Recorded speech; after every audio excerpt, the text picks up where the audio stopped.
Evet, bugün bütün İslam aleminde olduğu gibi gönlümüz kırık, çok üzüntü ve çok sıkıntı çekiyoruz.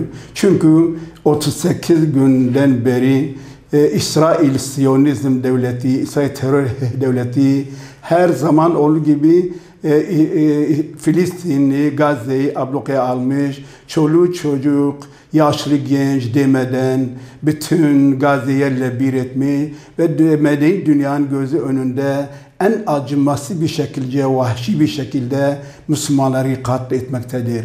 Ve dünya, İslam coğrafyası sadece kınamakla yetiniyor. Çağımızda bunun en güzel savaş şekli İsrail terör devletini ekonomi iken iktisadi yönden çökertmektir. Müslüman halkımıza çağrılmıştır.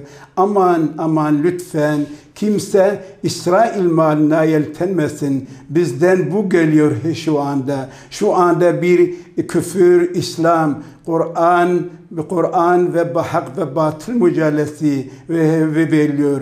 Bütün Müslümanların bu cihada, bu Filistin davasına kıyam etmek her Müslümana farzdır. Hatta öyle bir duruma gelmiş ki köle efendisinden kadın kocasına izin almadan savaşa, cihada gücün ismine katması gerekir. Hiç kimse İsrail maline yeltenmesin, almasın. İsrail malini almak haramdır.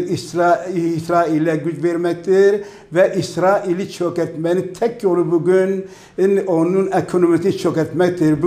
Bugün dünya ülkeleri ekonomileri gücünde, ekonomi sayesinde savaşabiliyorlar.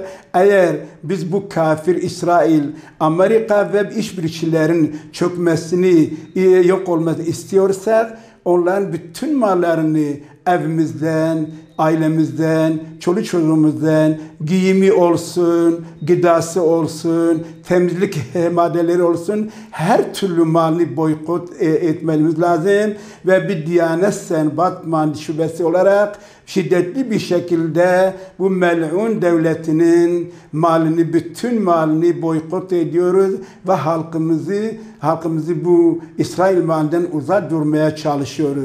Demin arz ettiğim gibi Diyanet Başkanımızda bu konuda şiddetli fetvası var.